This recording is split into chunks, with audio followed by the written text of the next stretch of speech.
Hello everyone, my name is Christian Eschbach, and welcome to another one of my album reviews. I am going to apologize for the noise in the background. That's my cat bouncing around, Neelix.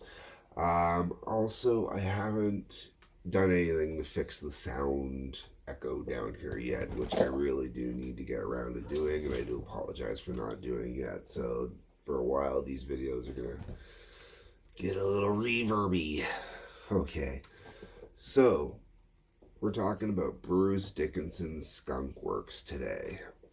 Making my way through most of the catalog at this point, and this one here, like a lot of the other ones I've covered so far, is when this album first came out. So what was it, 96 here it says.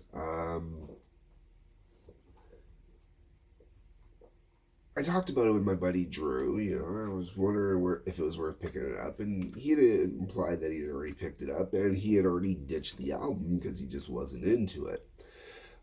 He accused the album of sounding grunge-ish, and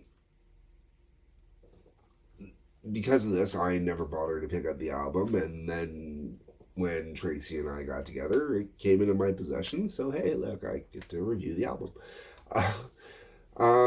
Well, I understand his description in hindsight, saying that it was grunge-ish, especially considering he made a comment, around 96, might have been 97 or something like that, and we were in a music store and whatnot, but it's not the right description for this album.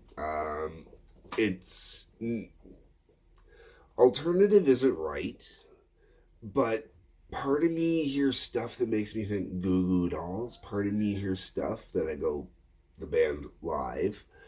But with more of a metal leaning. Silverchair is another band that kind of came to mind. And I think Silverchair might be one of the best bands as a comparison for what this album kind of sounds like. If you have any idea who the hell Silverchair is. If you don't know who Silverchair is, they're worth going and checking out. I should get around to doing some of their albums. They were kind of cool back in the day. I didn't mind them. Alright, let's get into the music on this album. I am going to be upfront. This album does not tickle my fancy like other albums do. But the bonus disc factoring in becomes a real issue, which I'll get into as we go here. Okay, so album's up with Space Race? Yeah, there we go, Space Race. Sorry, I had to bring my notes up in front of me. Yeah, so when I'm looking up at the computer screen, I'm reading my notes off the screen here. I actually wrote out my notes while I was out with the tooth pull and being really sick and whatnot, for anybody that keeps up on my life drama in these reviews. Okay, so Space Race. This one sets the mood for the album really good. Which leaves me a bit perplexed. The melodies are interesting. The lyrics are a bit thought-provoking and soul-searching, in a lot of ways. It's really cool. But the instrumentation and the tone reminds me, and I put down the Goo Goo Dolls here, and no disrespect to the Goo Goo Dolls. I very much enjoy the Goo Goo Dolls, but it's like the Goo Goo Dolls with a little more, you get the metal because it's electric. It's not as, acousticy as the Goo Goo Dolls were. Find it weird talking with a missing tooth. So if you notice me stumble a little more than normal, that's why. I'm still not used to it yet. It's really kind of bugging me still.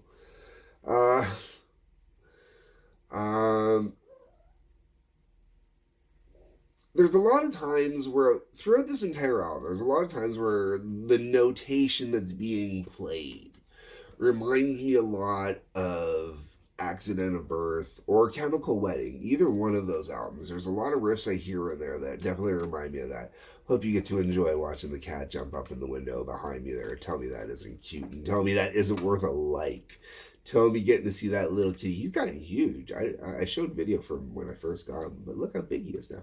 Okay, so back to the album. Um, sorry, guys. Um, but the tone, like, so as I was saying, the notation, the chord progressions, etc., that's being played, very much, a lot of it sounds similar to what later shows up on Chemical Wedding or Accident of Birth. But it's the tone itself, the sound itself. It's got that more, I don't want to say acousticy, but non-distorted sound, a cleaner sound, a prettier sound. It's just the way it is. That's why I often reference Goo Goo Dolls, because Goo Goo Dolls had a very clean sound. Silverchair had an interestingly clean yet distorted kind of sound at the same time. I gotta go back. I really gotta revisit some Silverchair. Okay, because this album really, really kind of spurred I want to go listen to that. Okay, then we get on to, as I keep getting way off topic, Back from the Edge. This one sounds like Rush went borrowing, or like Bruce went borrowing riffs from Rush. Specifically by Tor and the Snow Dog. And even the tone, like there's parts in there where it really, really kind of makes me think of that, but if they had Marky Ramone on the drums. And that is not meant as an insult to Marky Ramone. I am I am a Ramones fan. I enjoy the music. I think Marky Ramone is an underrated drummer in the fact that he does the job perfectly. But he's not Neil Peart, clearly, right? Okay, so this is where we're going with that. All right, okay, thanks. Okay, then we're on to Inertia. This one is decent while the album is playing. That's it. Faith has some heavy riffing, but forgettable, I found. Solar Confinement. This one is kind of catchy during the chorus. Dream State. Chris Isaak Wicked Game, but with warbly guitar and chord punchy chorus. I really dig this one, mostly because of the guitar sound. I really like a good warble on a guitar. I really find it enjoyable. And I'm a sucker for flange. I love flange. Flange and phase. Give me some warble on the guitar, man. I'm just, hippie trippy guitar. I love it. The thing is, though, it's an album cut. It's not a single as anything, but it is one of those album cuts where you really dig on the album. I Will Not Accept the Truth. This could have been grunge if the tone wasn't so bright and happy on it. Inside the Machine. Another one where it really feels like Rush. Especially Rush from the same time period. Like there's a certain element to it that really made me think of Test for Echo and whatnot. And that's really kind of, it's really cool, but it doesn't have, I don't think it's as memorable as some of the stuff off Test for Echo would be, though. That's the thing, you know what I'm saying? And yeah, all right, sorry. Then we're into Head Switch. I like the pace and vibe on this one, but it's nothing special. Meltdown, this is fun while it's playing, but it's pretty basic. Octavia, meh. Inner Space, we're back to the Rush again. Strange Death in Paradise is a solid way to end the album. It really was. It's one of the only songs on this album that seems to really understand what it's supposed to be. That's the problem. There's an identity crisis on this album. It's like the songs don't know what they should be. Like musically, they sound like they really should be a lot more kind of chunkier, metally, fuller, thicker. But the actual tone it's just not right. It just doesn't feel right for what the music is. And when it does kind of get close to it, you get the Rush sound. And like I said, it's not a bad thing. I mean, Rush is Rush. I love Rush. I'm a Canadian. I have to love Rush. I think that's a law somewhere. I have to check on that. Anyways, At least it's a law that men have to like Rush. Women don't have to because that Geddy Lee voice thing, they have a hard time with that. Okay, getting off topic. That being said, it kind of makes me wish I could hear some Bruce Dickinson doing some Rush. I think that'd be pretty cool. But Strange Death in Paradise and Dream State are the only two songs on this album that really feel like they're solid songs. Like the songs were properly, fully actualized and really flushed out and really given the tone and ambiance that they deserved. Whereas everything else just felt super kind of weirdly clean, and it's like, okay. All right, then we get into the second disc, and the second disc is going to be like B-side singles, stuff that was left out, blah blah blah blah blah. And it kicks off with the song I'm in a band with an Italian drummer. Oh my god. Oh my god. This is done so beautifully. Like, I mean, Bruce Dickinson was reaching deep down into his soul and he was channeling some late 70s Frank Zappa, man. This is brilliant. Absolutely brilliant. Like, this is more enjoyable than anything else that was on the entire album up until this point so far, on the sheer I want to listen to it over again because of the audacity of this song, man. I mean, it's just, the humor behind it is hilarious. And it's funny because even as a fan that listens to all these bands over the years, yes, there are Italian drummer things that are a little cliche, especially with particular Italian drummers. And it's not meant to, it's a great little joke in here. And yes, is it a Brit making fun of an Italian? Yes. Is it racist? Sure, a little bit. Is it negatively racist? Well, not really. Not really. And the drum parts, as a drummer, oh my god, the little drum fill parts. As a drummer, oh my god, they warm my heart so much. As a drummer on a level, I enjoy this song so much as a drummer. Oh my god, it's brilliant, absolutely brilliant. All right, moving on.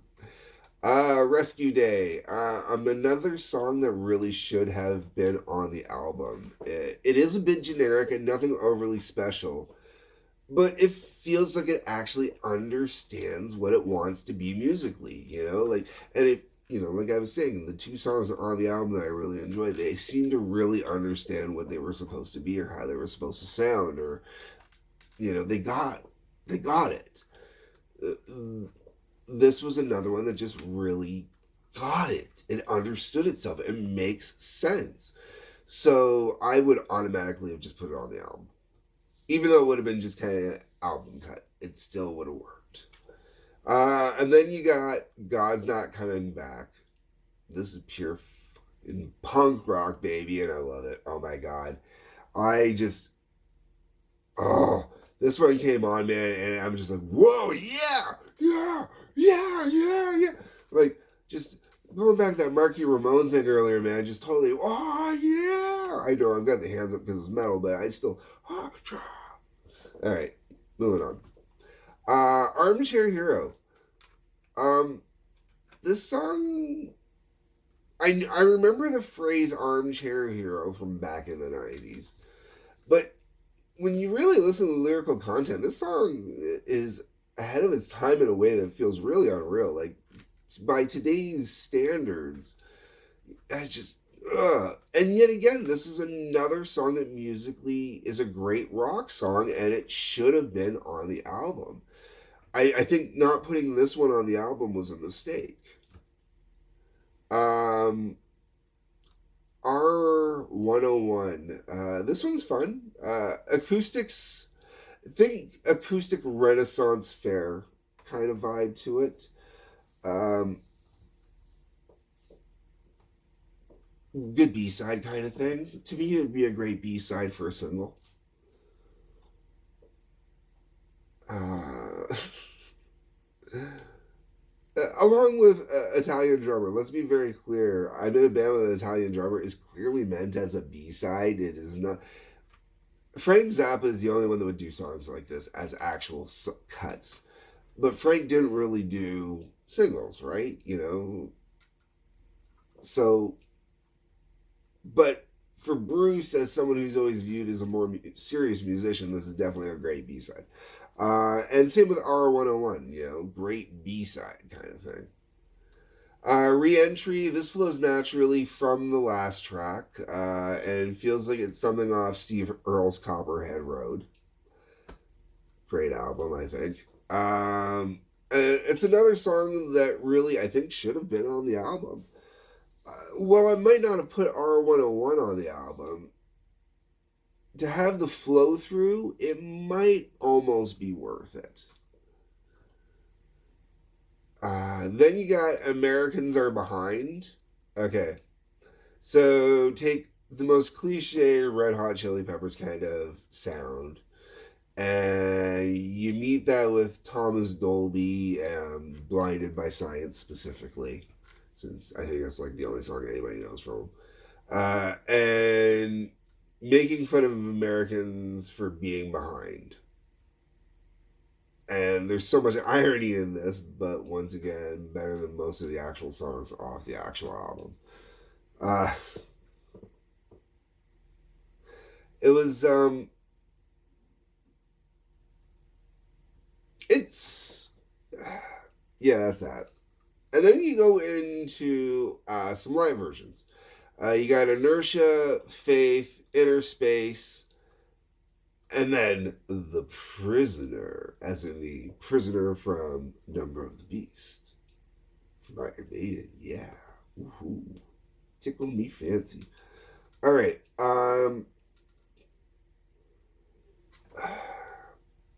Inertia, Faith, Inner Space. Not bad songs, not.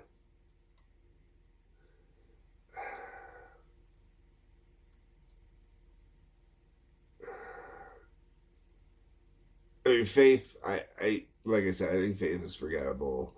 The other two, okay, whatever. I really do think that the wrong focus on the wrong songs on this album. I really think this album could have been better if songs had been substituted out.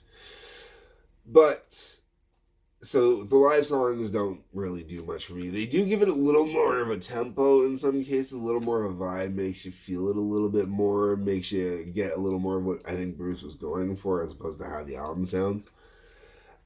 The Prisoner, on the other hand, was kind of cool to hear another band doing it with just Bruce singing it. And doing it quite well. Definitely a little different. It's not the same band members, so it is going to be different. So it's kind of cool that way. And it's cool just to hear Bruce doing, some Maiden outside of Maiden, to hear how that sounds. You know what I mean? Because by the time that I believe it's the next album rolls around, he's back to working with Adrian Smith again. So if you did hear any Maiden, there would be Maiden technically involved. It wouldn't be full Maiden, but there would still be more Maiden involved. And Gers was not around at this time. Gers was in Maiden, so yeah, this is pretty much a Maiden-y free album. Anyways, prattled on there. Would I recommend this album if you're a hardcore Bruce Dickinson fan? Yeah, you gotta pick up this album. Realistically, picking up this album is worth it more for the second disc than it is for the first disc. I would. Space Race, Dream State, Strange Death in Paradise, Rescue Day, God's Not Coming Back, Armchair Hero, R101, Re-Entry. That I think would have been, not necessarily in that actual order of arrangement, but I think those would have made for a better album than a lot of this would have been. And I don't know which ones I would have taken out. I would have taken out a couple of them, though. It's just not my thing. All right, folks. This video's gone on way too long now. So tell me what you think of this album. I know there's people out there that are definitely going to disagree with my opinions on here, and I'd like to know why. I honestly would. So that's what the comment section is for. Tell me why you think that I'm way off on this one, or where I went wrong on this one, or whatnot. That's cool. Um, Hit the like button, the subscribe button, the bell for notifications. There will be a link below that will take you to Patreon, where you can throw some money my way. I also have to mention the TWA, available on both YouTube and Rumble. That is the Trampoline Wrestling Association. Check it out, folks. Probably put a link below for that too. Anyways, peace, love, take care.